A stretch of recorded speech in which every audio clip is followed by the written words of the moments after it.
there anything new that you expect to glean? Is there anything new you expect to glean from today's deposition? And then do you expect questioning to go beyond today of Hunter Biden? We have a lot of questions for Hunter Biden, specifically revolving around the 100-plus suspicious activity reports he got, specifically around what some of his associates have testified, that Joe Biden communicated frequently with all of these shady characters who were wiring the family money. So we have a lot of questions for Hunter Biden based on financial crimes that he was being investigated for by the IRS, Criminal International Crimes Division, Shapley and Ziegler. So we're going to try to get all those questions in. And let me close with this. This investigation is about public corruption. For the American people do not want their public officials, families, to peddle access to their leaders to the tune of tens of millions of dollars.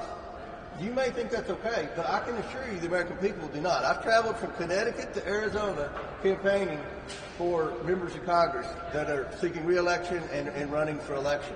And everywhere I go, I hear the same thing.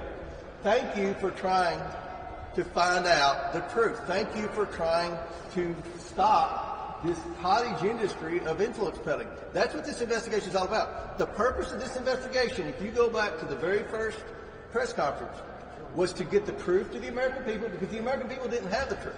They didn't have the truth. The media narrative when we started this investigation was the laptop was Russian disinformation, the Bidens had legitimate businesses, Joe never talked to any of the people that sent him money, and none of this happened while he was vice president.